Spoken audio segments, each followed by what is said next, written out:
How to like the people you love. How to love the people you like. The real question is, how does it happen that you can love someone and not like them? I mean, if they're good enough to love, why aren't they good enough to like? And if they're not even likable, how did you end up loving them? So we need to explore this a little bit. But the issue is a much, much bigger question. One of the ways of resolving a question, figuring something out, is by enlarging the question. If you make it a bigger question, including more subjects, the answer becomes clear. So, here's really the truth that can change our lives. We function on two levels, on two dimensions all the time. On the one hand, we need to improve the quality of our existence. On the other hand, and at the same time, we need to improve the quality of our lives. What are these two things? Our existence and our lives. Existence is a little more than just survival. Because survival doesn't come in various qualities. You either survive or you don't. It's pass, fail. Existence, though, varies. Some people have a wonderful existence. Some people have a horrible existence. So the quality of existence is an issue. Everybody knows that just to survive is not enough. But we could confuse existence with living. And that is a painful and disruptive mistake. What exactly does it mean to exist? In order to exist, you have to occupy your space. The definition of existence, what does it mean that something is? Like be or not be? How do you be? By occupying space. Everything in the universe exists by occupying space. Light occupies space. Air occupies space. A thought in your brain occupies space. Can't think two thoughts at the same time. You are preoccupied. An emotion in the heart takes up space. Your heart is full. Of course, water, stones, it all takes up space. If you can put a book on the shelf in the same place where there is already a book, they don't exist. If the book does not occupy the space on the shelf, then there is no book. Human beings exist, which means we occupy space. We also occupy ego space. In order to protect my space and my existence, I have to protect myself from your existence. Some people argue that we should all be able to get along. There should be peace on earth. Why? Because we all have the same needs. We can understand each other. We have the same needs. Yeah. It's precisely because we have the same needs that we don't get along. See, if you didn't need what I need, you wouldn't be competition. But you need the same thing I need. Okay, now you're my enemy. So we all exist by taking up space, so whose space is it? Like that famous expression, this town ain't big enough for the two of us. It's either my town or your town. It can't be both. Even going back to where there was a lot of space, unoccupied, in the days of Cain and Abel, and they couldn't coexist. Is this my planet or your planet? It's not big enough for both of us.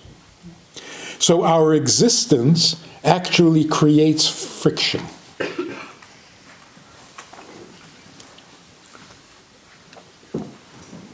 We have the same needs. I need water. You need water. There's the water. Who is going to get it?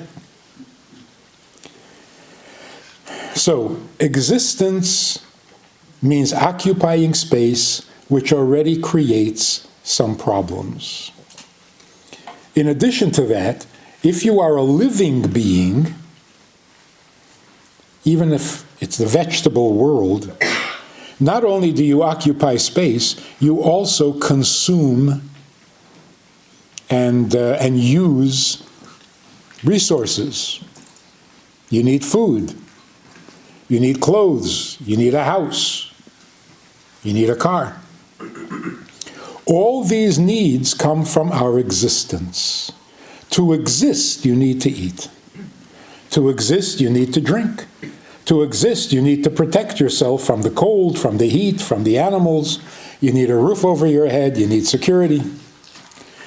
All of this is existence. So what happens when you have what to eat, you have what to drink, you've got a nice house, you are secure, you're fine. Your existence is high quality. What is the result? You can do it again tomorrow. If you have what to eat today, you'll be able to eat tomorrow.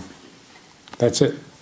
Which means existence perpetuates itself. If you exist well, you can exist not only today, but also tomorrow, maybe even for the whole week. But you haven't really accomplished anything. That's the nature of existence. Life, on the other hand, is the contribution and the difference you make by existing.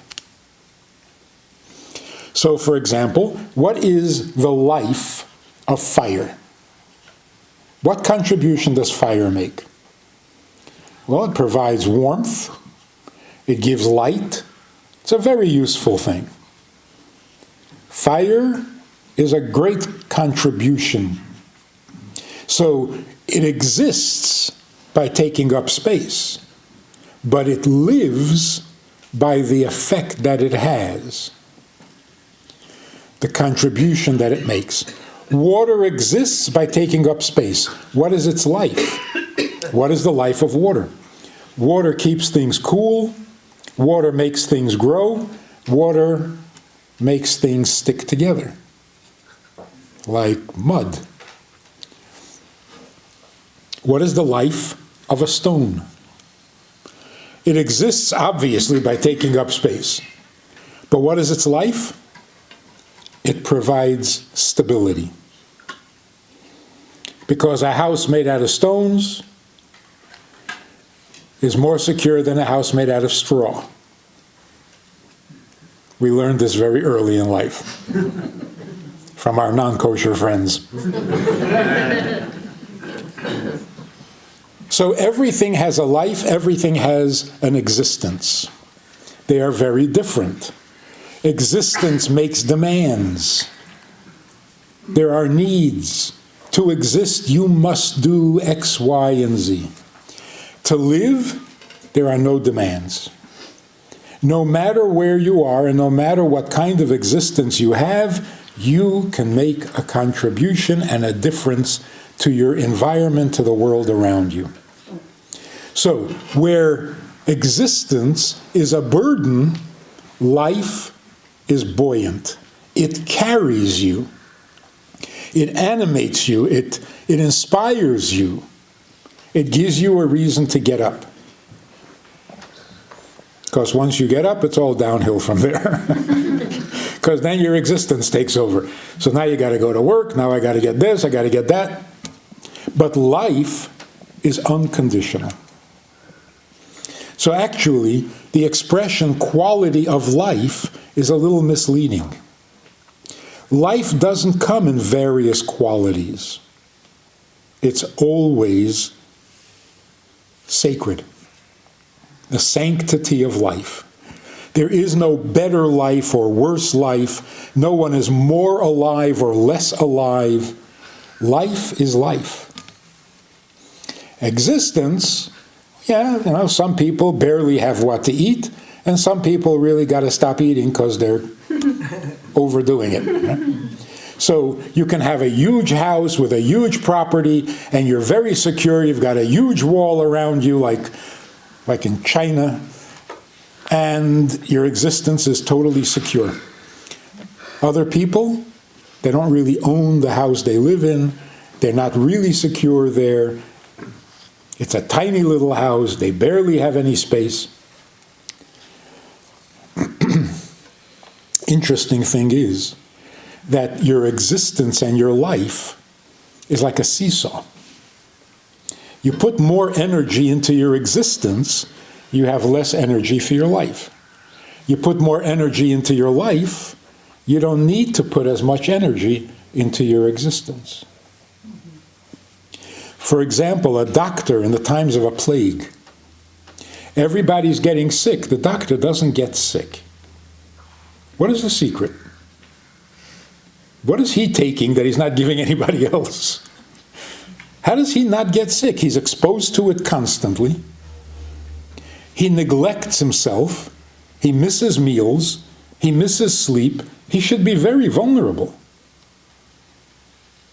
The answer is, he is so alive. His contribution, the difference that he's making, is so clear, so urgent, so real. So he is so alive, so he'll miss a meal, big deal. So he'll sleep tomorrow. And he doesn't get sick. His existence makes less demands because he is so alive. The same is true with a woman who is pregnant. Her existence is terrible. She doesn't have a space of her own. It's been invaded. She can't eat when she wants. She can't eat what she wants. And she has to eat what the baby wants. Those cravings, it's from the baby. So if you suddenly feel a need to eat pickles, you know what your kid likes. But on the other hand, she's so alive. This explains so many things. Let's go down the list. First of all, what is the secret to Jewish survival? How is it that other nations, greater, richer, stronger, bigger, are gone? Completely gone. And we, not so big, not so strong, not so rich, not so popular, we're still here. So Mark Twain presents the question brilliantly, but he doesn't give an answer. He says other nations came and made a vast noise, and now they are lost in the backwaters of history. But the Jew is still here, without any signs of infirmity. You know what that means? That's English. Mark Twain's English. It means we're showing no signs of slowing down, which in simple English means we're still making trouble. So what is the answer? The nations of the world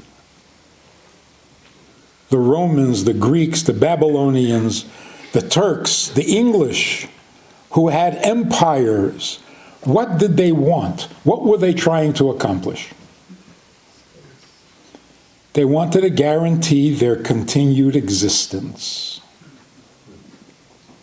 They were working on their existence. They wanted to build a country or an empire that will never fail. The sun will never set on their empire. They're gone. They simply do not exist. I was in Italy years ago, speaking there at the Chabad, and then we went to the airport to catch the flight home. But the car couldn't move.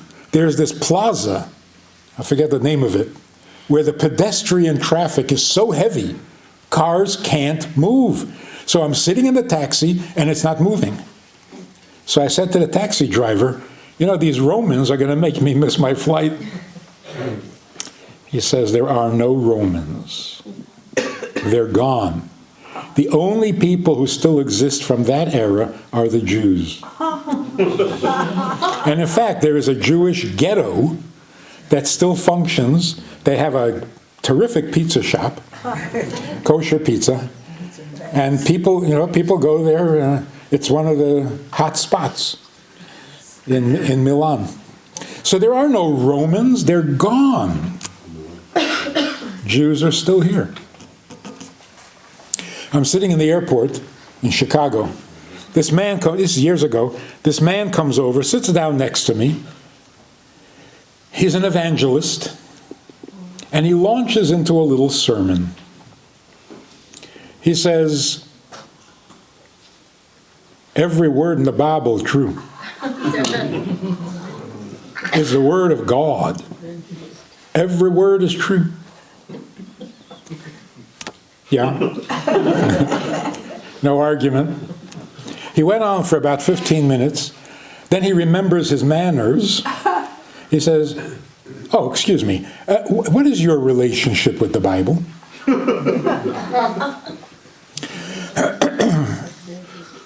He used the word relationship.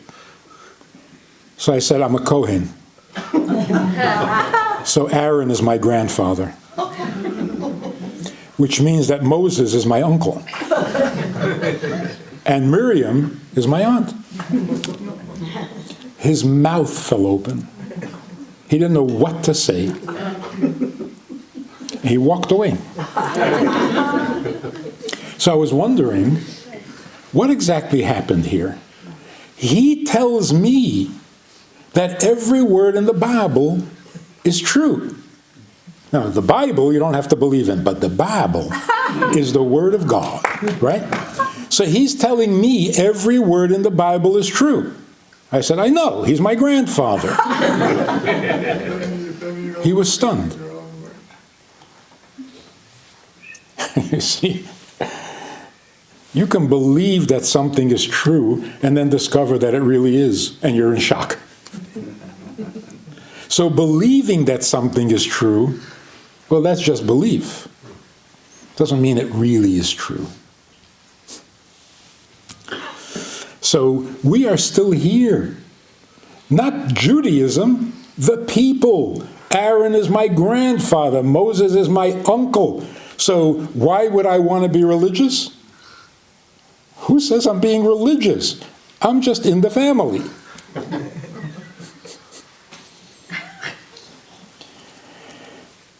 How come we're still here? When we came to the border of Israel out of Egypt, Moses was not going to accompany us, right? Moshe was going to stay in the desert. So he gives us this pep talk. He says, you are crossing over the border into the promised land. Don't get too excited. You're going to settle down. It'll be nice for about a week, a month, but you're going to get thrown out. And you're going to be scattered to the four corners of the heavens. You're going to be reduced to a fraction of your number. You're going to be persecuted. You're going to be hounded. You're going to be chased. And you're going to go crazy. You don't know today what's going to be tomorrow. It just goes on and on and on for pages. So what was the point? The point was, don't think in terms of existence, because your existence is not going to be good. So turn your attention to your life. Focus on life, because existence, forget about it. It's not Jewish. Now look at our history. For all of our history, beginning with Avraham, we barely exist. We're a tiny minority. We're homeless. We're without a country, without an army. We barely exist. We can't vote in this country. We can't live in the big cities in that country. We don't have shoes. We barely exist. But in all of our history, we have been so alive, so productive, made such great contributions. Even today, do we exist? Take a poll in the United Nations. Is there a Jewish state in the Middle East? Nope. Not on their map. But what do they talk about every day at the UN? How much trouble these non-existent people can make. So you see, as you increase your life, your existence kind of goes on automatic pilot. You out-exist those who are devoted to their existence. Another thing. Why do human beings, like forever, ask the same question everywhere in all of history? Why are we here? Human beings want to know, why are we here? How come we haven't found an answer? And if we keep asking the question and can't find an answer, maybe we should give it up. Stop already. Also, what is the problem? We've been here at least 5,000 years. Settle down. Get comfortable. Why are we here? Where do you want to go? I know, Miami. The question comes from our existence. You see, our existence is a burden. There's no fun in existing. So people who are sensitive feel like this must be justified. What am I doing? Taking up space? That's my seat? This is my town? And then I make demands? Give me food, give me clothes, give me security, give me love, give me... It's embarrassing. So we ask, is there more to our being here than just existing? Because existing, that doesn't justify itself. I'm here, and I eat, and I drink, and I work, and I make money, and I spend money so that I can eat and drink and spend money tomorrow. It's a very good question. It's a noble question. The question is, isn't there more to our being than just existing day to day? And it's an urgent question, becoming more and more urgent in our time. Children are now bothered by the question. You tell children about their future, they're going to grow up and they're going to become rich and they're going to own the entire block and they're going to be the head of a giant corporation. And they just sit there like...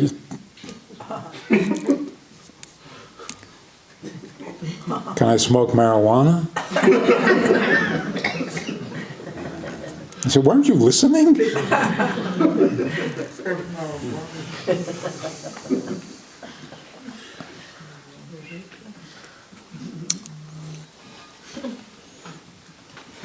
Look at how confusing and dangerous it would be if we exchanged the words, what is the purpose of life? That is a terrible question. The question is, what is the purpose of existence? Because existence needs justification. Life is the answer, not the question. What justifies existing, taking up place, and using up resources? Your contribution, the difference that you make. The more contribution you make, the more justified you are in taking up space. But if you're not making a contribution, you should feel guilty that you just take up space. And here's an interesting thing.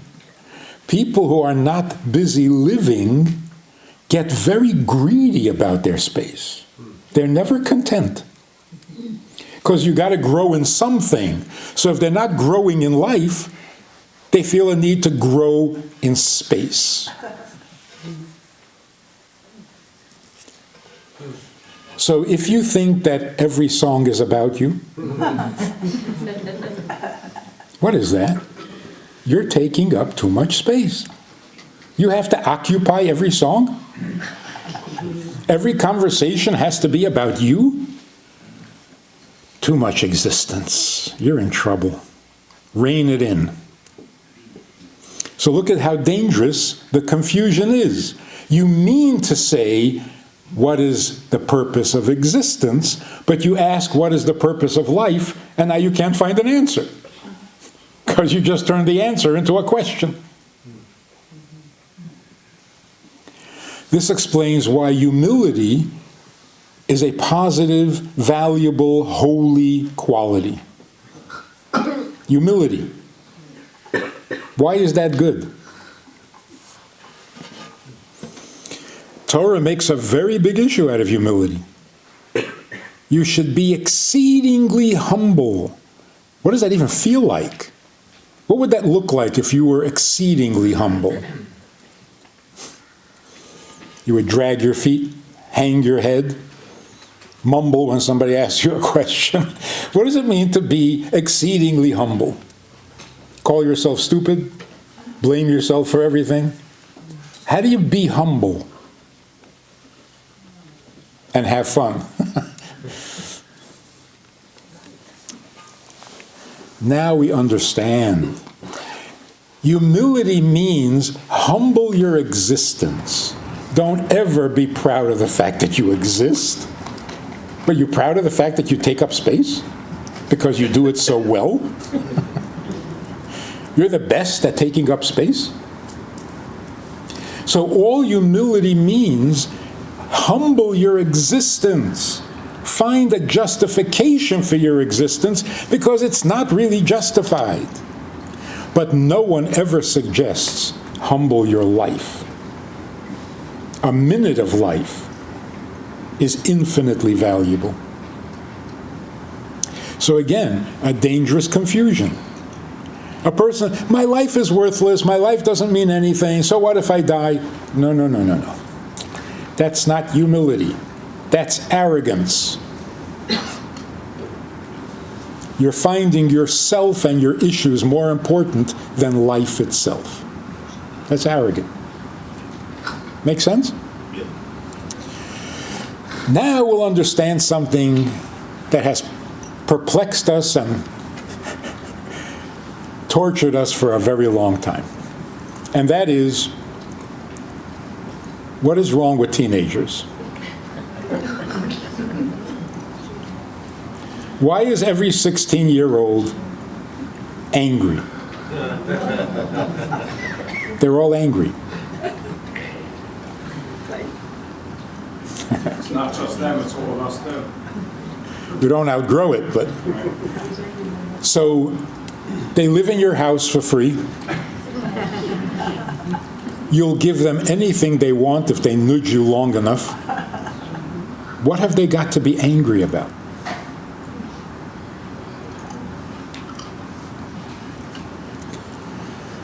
If you ask them, Anywhere in the world, in any language, they will give you the same answer. My mother ruined my whole life.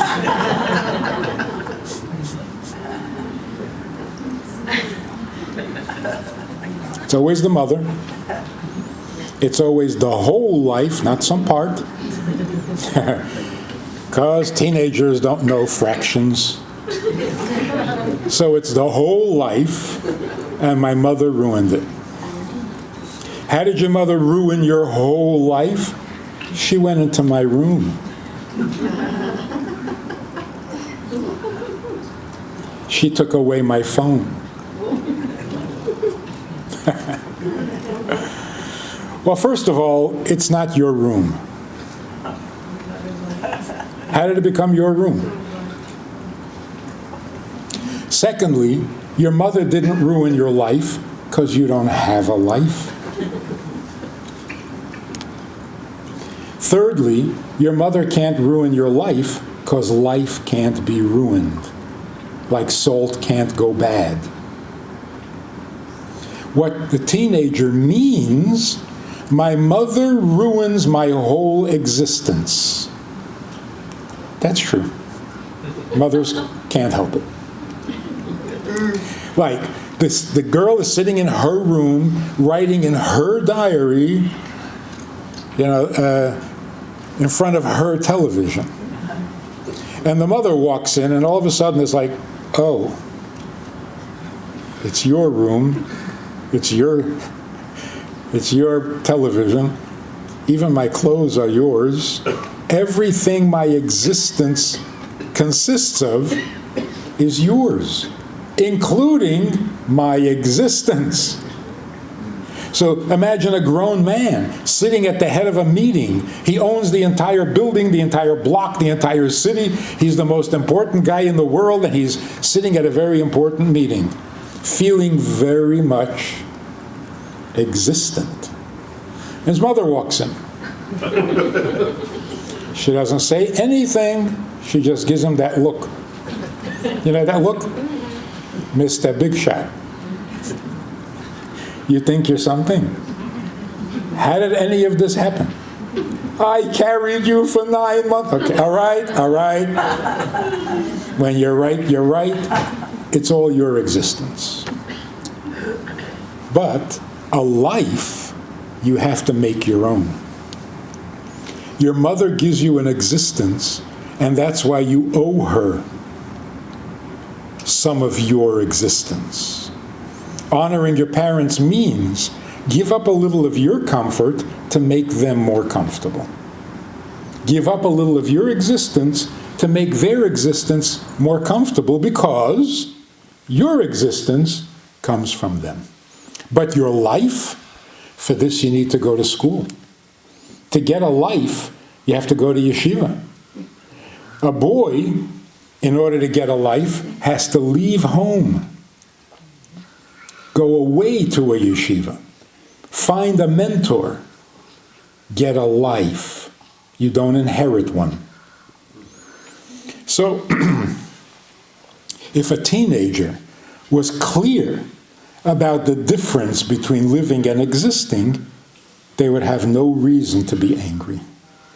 Your mother did not ruin your life. Get a life. And no one will ever be able to ruin it. Another thing. What is death?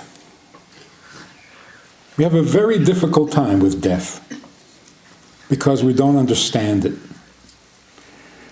We can't handle it when death happens, not only because we're sensitive, but because we're confused. We don't understand it. You know, we're so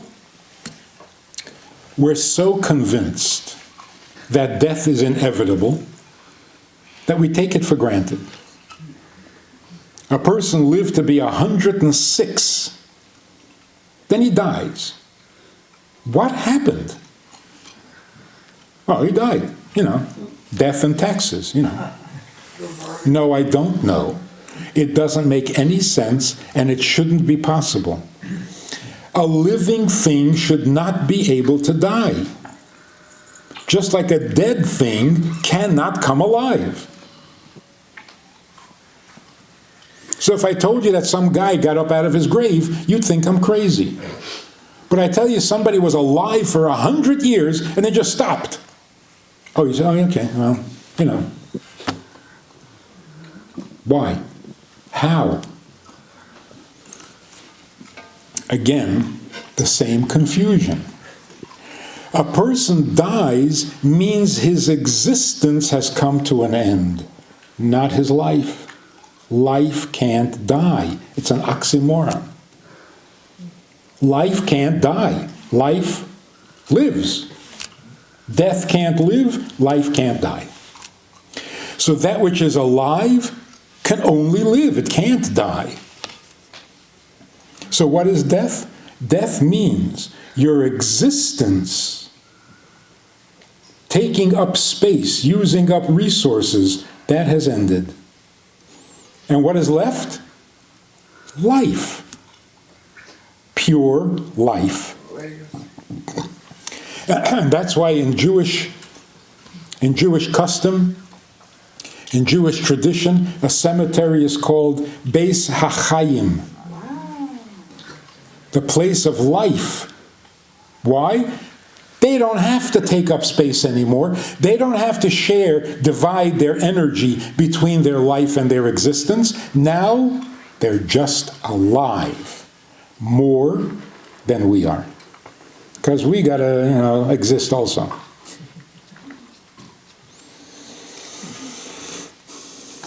So the Torah says, the days of David's dying approached. And the Midrash says, the days of his dying, his days were going to die? Do days die? And the answer is, yes. Days come to an end. A life does not. So when a person passes away, they no longer occupy space. They no longer need resources. They're just alive. But they're not here. Because to be here, you have to occupy space. That's what it means to be physical. So they're no longer physical, but they are completely alive. We now can understand what Shabbos means. What is Shabbos? 6 days you can do your labor, your work, but on the 7th, do no labor. And you know what kind of labor is forbidden on Shabbos? Only productive labor. So why is it considered labor if you turn on the air conditioner? All you did was throw a switch, not back-breaking work. But labor doesn't mean back-breaking. Labor means constructive, productive. Turning on the air conditioner, constructive. But if you want to carry a king-size mattress up and down the stairs in your home until you fall down from exhaustion, sure, go ahead. Not recommended. Not a nice way to spend Shabbos. But that's not considered labor because it's not productive. So the question is, if Shabbos is a special day, why is productive and constructive behavior forbidden? It should be the opposite. Hey, today's an important day. Don't waste your time with non-productive things. So don't go golfing. But turn on the air conditioner. Cook a meal. Be productive. No. Here's the answer again. Shabbos means that for 6 days you do what your existence demands. All the labors that are forbidden on Shabbos are only necessary for your existence. So God says, I'm giving you 6 days to improve your existence. But 1 day out of 7, stop it. Leave your existence alone. Whatever it is, it's good enough. You got a piece of herring with a kichel, good enough. And there was a time, not so long ago, our grandparents, if they had a piece of herring and a kichel, it was a celebration. Shabbos was great. We have a kichel. And they felt like kings and queens, despite the fact that their existence was miserable. Remember that song in Fiddler on the Roof? Such great lyrics. God wants us to be happy even when our hearts lay panting on the floor. Isn't that incredible? What does that mean? How can you be happy if your heart is panting on the floor? Your existence is horrible. You're hungry, you're cold, you're undernourished, you're afraid of the neighbors, of the pogroms. But be happy.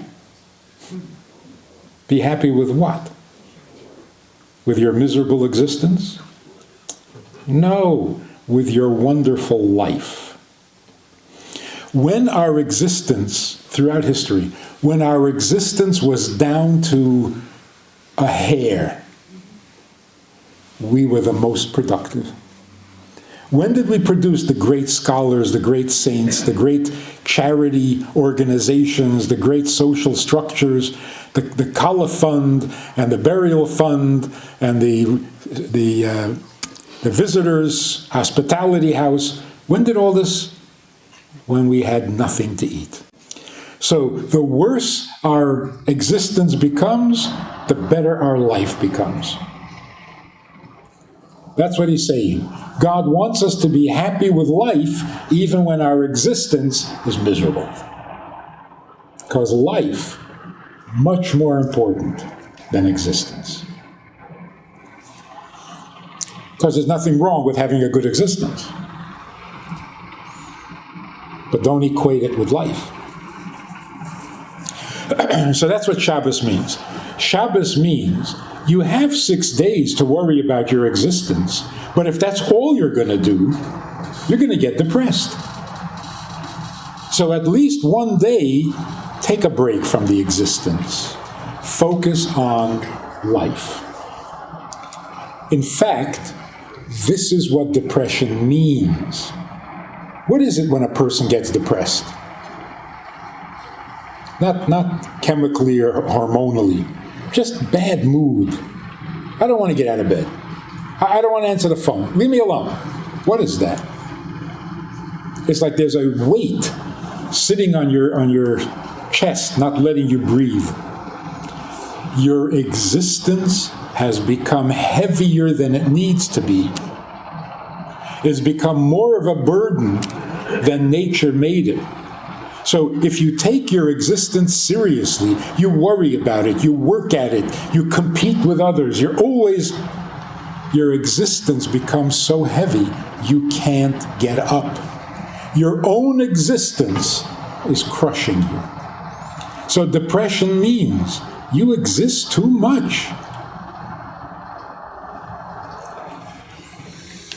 What would you tell a person who says, when the football players on the field get into a huddle, they're discussing me? What would you say? Narcissistic. You are depressed, or you're heading for a depression. Because depression means your existence has outweighed your life. So God tells us, don't let that happen. One day out of 7, remind yourself, it's just an existence.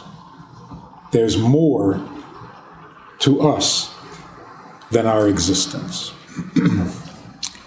Now we will understand how you can love somebody and not like them.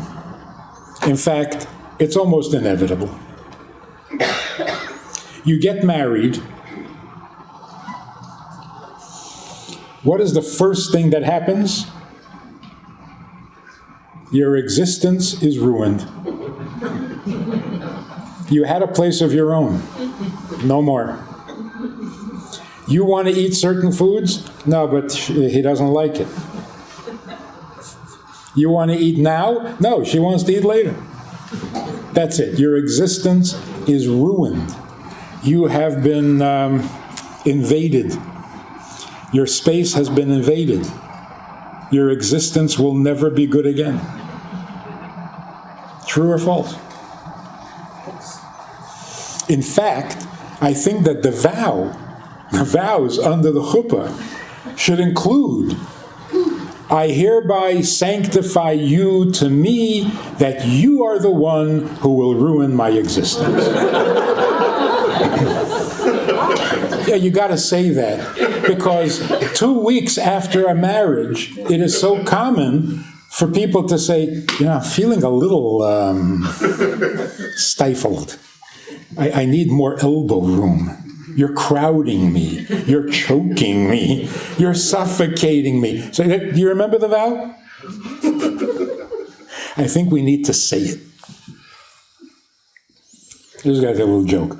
This comedian says, did you notice that at a wedding, the bride wears a very special gown?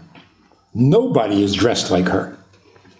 But the groom, he's wearing a tuxedo exactly the same as every other guy. Why is that? Good question. He says, I figured it out. I listened to the vows. In the vow, the minister asks the wife, do you take this man to be your lawfully wedded husband? This man, no name. Because in case she says no, the other guy's wearing a tuxedo. Will you take this man? No? All right. Come on, you got to like somebody. So you see, it's a mistake. You got to give a name. Don't just say this guy. Well, we don't do that, by the way. But I think we should include something about, so this is the person designated to ruin your existence. Now, why would you allow anyone to ruin your existence? Because by giving up a little of your existence, you get a life. So why do you get married? To have a life. Well, why would you get married if your existence is already perfect? I have everything, I am successful, I have my own space, I have my own place, I can do whatever I want, and then you get married? What are you doing? How is getting married going to make your existence better? This is why half the divorces happen. Because you get married thinking my existence is going to get better, because he has money. He had money. Now what? So if you think you're getting married to improve your existence, you're in for a shock. Marriage must ruin your existence, or you're not even married. I mean, wouldn't it be wonderful to get married and live in separate houses? Have your own space? You can do that, but I wouldn't call it a marriage. So to be married means you must suffer a loss in your existence. And what do you get in return? A life. Then you go ahead and you have children. Are you out of your mind? Do you think your children are going to enhance your existence? No. All they're going to do is complain that you ruined their life. Why are you doing this? So again, when you have children, it's to have someone, more than one, who will ruin your existence. They'll eat up your money. They'll occupy your space.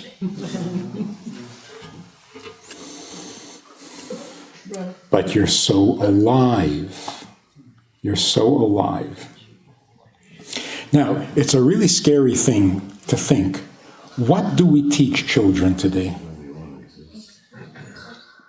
Take a look at the average kid who is now, let's say, 14. What has this child been taught? What has this child heard so far in his life? A lot of information about how to exist. Nothing about life. Nothing. We tell children how to brush their teeth, how to ride a bike, how to cross the street, how to eat with a knife and fork, how to wash their hands, how to avoid strangers. Have we said anything about life yet? No.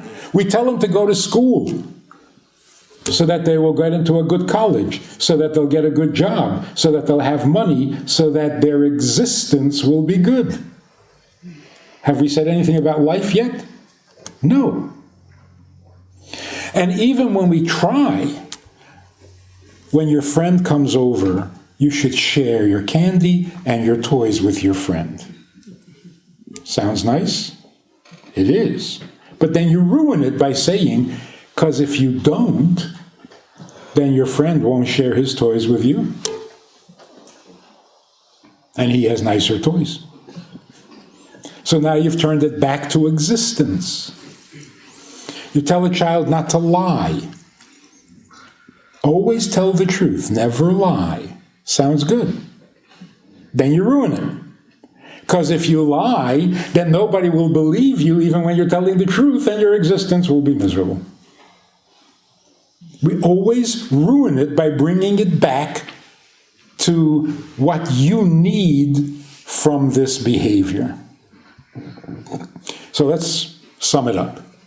Existence is your need. Life is who needs you.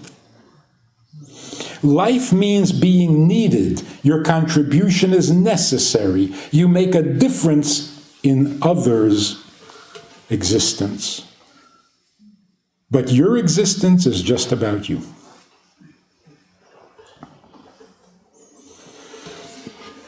Can a person really be altruistic? If you give charity, is that your life or your existence? Giving charity should be an act of life. But we can ruin it. I'm giving charity because, sometimes I might be in need and I want people to give me. So you've turned it around, you made a U-turn, and you turned it back to yourself. So I ask a guy in the street, would you like to put on tefillin? He says, I don't need that. I said, I know, so you want to put them on? He said, I don't need that. I said, of course you don't need that. It's not necessary for your existence. It's for your life.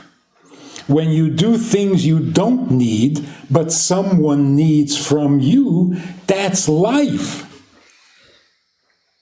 So if you needed tefillin, I wouldn't talk to you about it. You need it, you go get it. And by the way, if you need tefillin, you're sick. You're disturbed. God needs you to put on tefillin. You have a minute? No, because you don't need it? You exist way too much. The hungry man knocks on your door and says, can you give me a sandwich? I'm really starving. And you say, I don't need this. Really, you don't need this? Shocking. Of course you don't need this. He's not asking for you. He's asking for himself. So why should you give him if you don't need it? Because that's what life is. If all you think about is what you need, you are stuck in your existence. You're headed for a depression.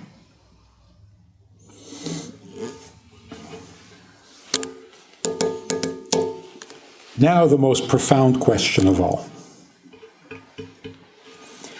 By the way, what do you do if you don't like the person you're married to, if you don't like the person you love? The reason you don't like him is because he's ruining your existence. So what should you do? Let him. Welcome it. Come, ruin my existence. With your children, you don't like them because they ruin your existence. They refuse to leave the house. So what should you do? Don't fight over existence. It's not worth it. You'll only get depressed. Let them have the existence. Let them get depressed. So if you choose to love the person you don't like, you are alive.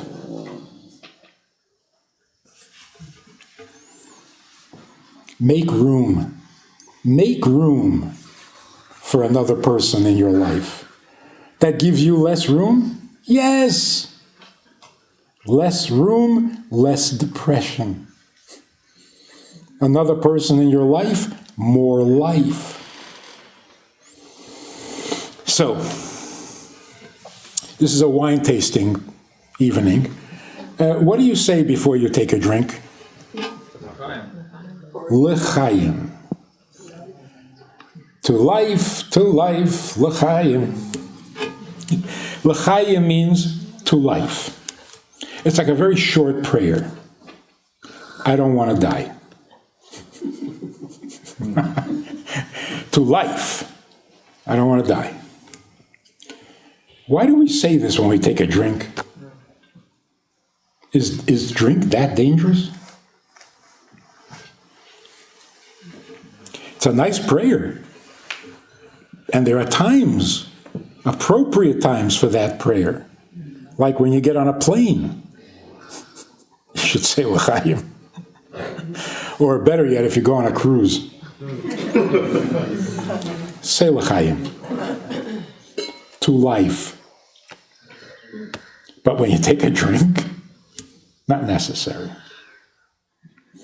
To make it even more interesting, there's a non-Jewish custom that when people make a toast, what do? They touch their glasses to each other. Clink the glasses. A toast. Where does that come from? It comes from the time when if somebody offered you a strong drink, you knew they were trying to poison you. So, to prove that the drink is not poisoned, you would exchange drinks.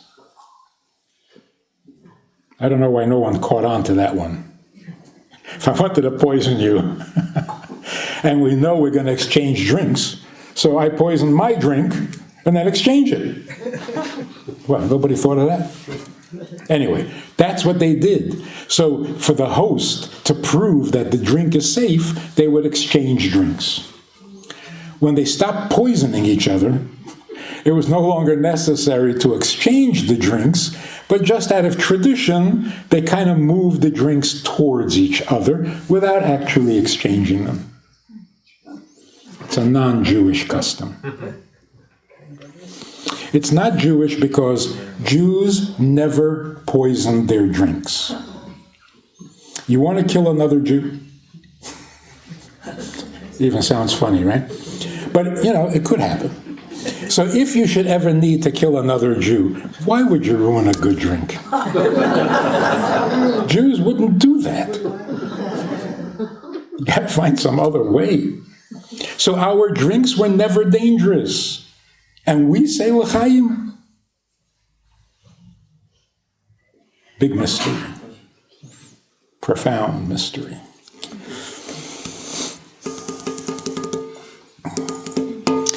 In that song, Fiddler on the Roof, he says, l'chaim, here's to good fortune when it comes. Remember these lines? Here's to good fortune when it comes. And if good fortune never comes, here's to whatever comes. That is so brilliant. We say l'chaim to whatever comes, meaning whatever existence we're going to have, we are going to say l'chaim, because we choose life. So why do we say l'chaim when we take a drink? Not, I don't want to die. L'chaim, to life, I prefer it over existence. But, even that, why do we say it when we take a drink? It's because when you take a drink, your existence relaxes. They say your inhibitions relax. But you got to be more specific. It's your spatial inhibition. Because when a guy is sober and he wants to talk to you, he'll stand around here in America. In South America, it's like... But when he's drunk, he's right in your face. The space is missing, you know? So you back away, and he follows you, because he has lost all sense of space. His existence has relaxed. In fact, if you have a couch in your living room, how many people can be comfortable on that couch? Well, it depends. If they're sober or they're drunk. If they're sober, 3 people. If they're drunk, 9. Comfortably. Do you see? Drunk people don't take up space. Isn't that amazing?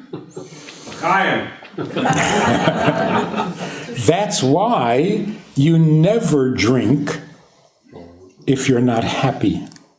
If you're not excited about life, why are you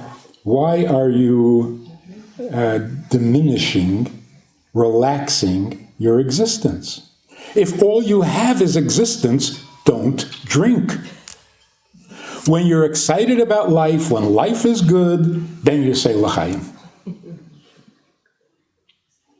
Here's to whatever comes, because life is good. So on Purim, at a wedding, when you're really in a good mood, you can take a few drinks. When you're not, taking a drink is not going to make you happy. We know that. And by the way, the same is true with eating.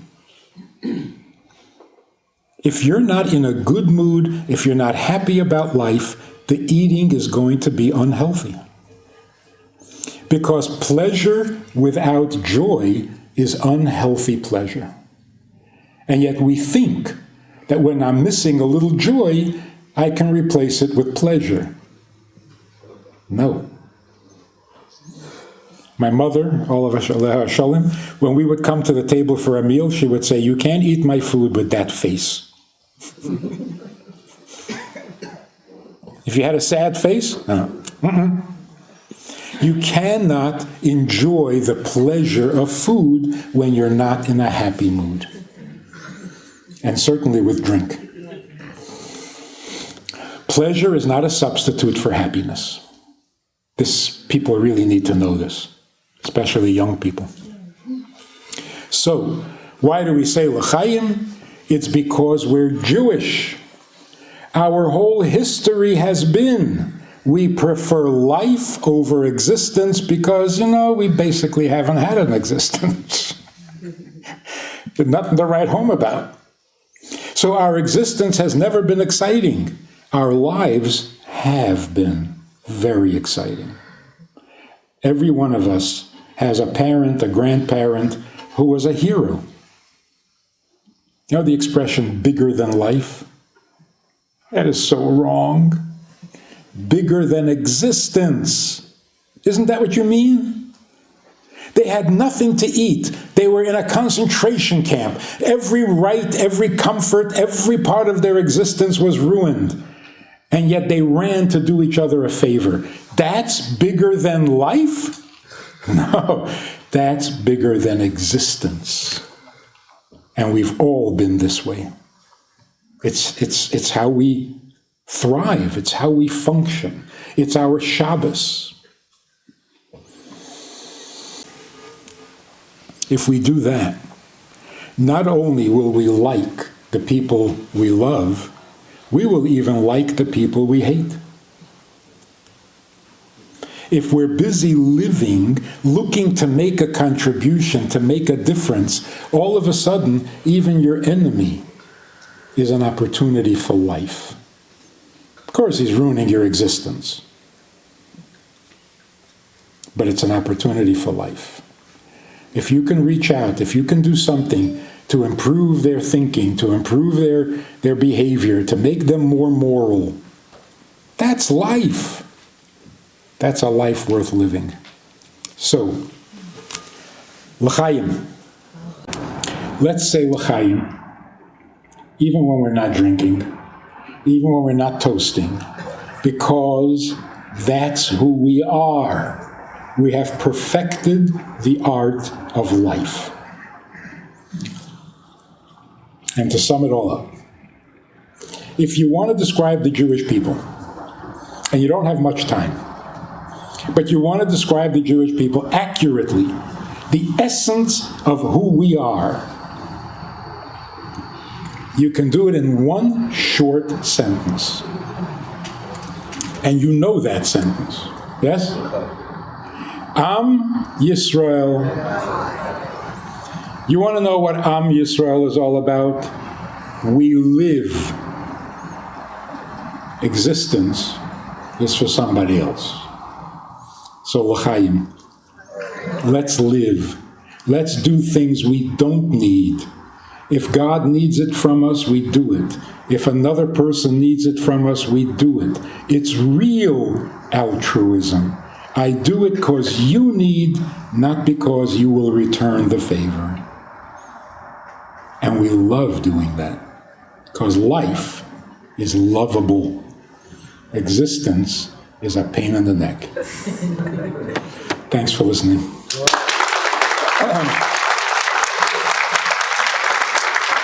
Thank you.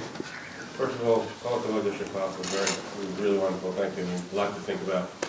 I have a question for you, something you said earlier towards the beginning of your lecture, which was you alluded to, and I don't remember the exact word, but you'll understand the essence of what I'm trying to refer back to, was that people who focus on their existence and not their life, I think you used the word feel guilty, or they should, again, I apologize if I'm not getting it exactly right. It made me think, I have the privilege in my work life to take care of people who are sick, old, infirmity. And I guess my question is, what happens if you're in a position where you're incapable of doing mitzvot, you're incapable of living life the way you'd like, and you have no choice but to focus on your existence, because that's all the class you have, that's all the focus, the wherewithal, the manifesto. I don't know if I'm conveying the right word, but I think hopefully you'll understand what I'm saying. Even though you want to live a life where you can be altruistic, where you can be benevolent, where you can do mitzvahs, where you can do those kinds of things, but you can't because the space you're taking up is so constrained by malady or disease or incapacity that you're unable to do that. How do you reconcile what you said to that kind of deviation, if you will, from the straight point? Wow. Thank you. It's perfect. I kind of left that out, so I can fill it in now. It's so amazing how often you go to visit someone who has a serious handicap to their existence, and you think that they're going to be unhappy and you're going to make them happy, and it turns around and they make you happy. I live it every day. Every day. What is happening there?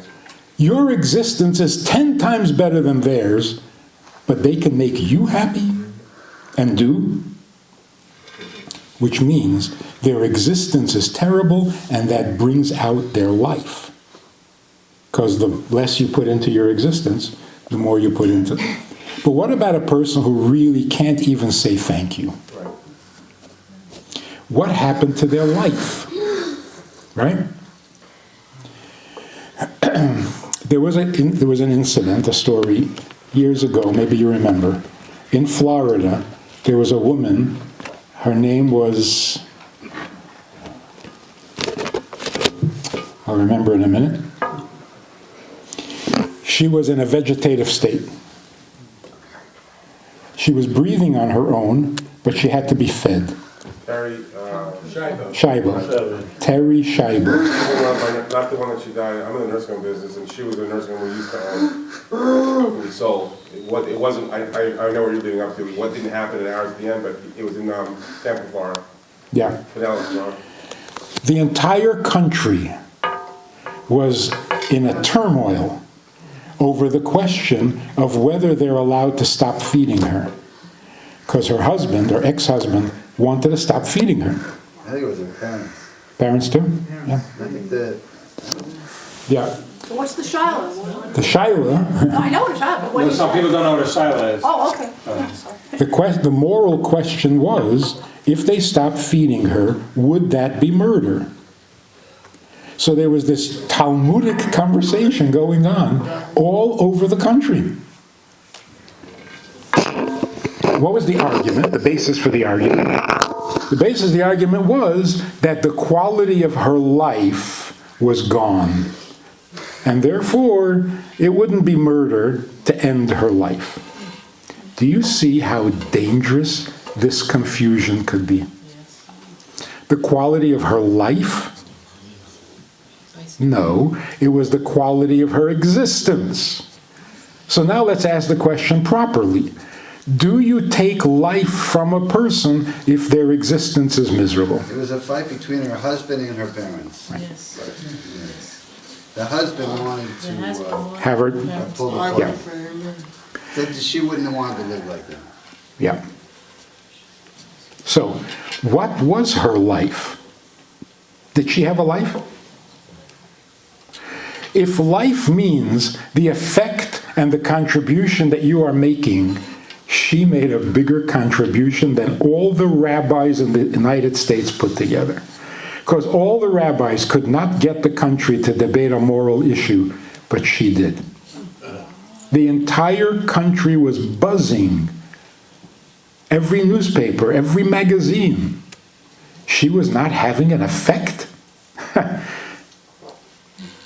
Her effect was enormous. Almost as wonderful as her existence was terrible. So now, who would say, end her life, her existence is no good? Nobody. Nobody would even think of it.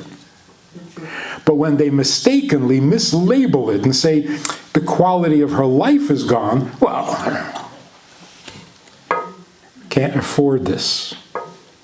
Can't afford this confusion. So assisted suicide? Is that murder? You're taking her life or his life because their existence is painful. That's murder. Don't do that.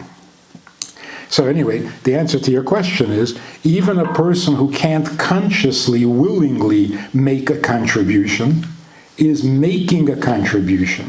Where does goodness, where does kindness, where does self-sacrifice show up more than in the family of a person who can't do anything? Everybody around them suddenly becomes better. Or worse.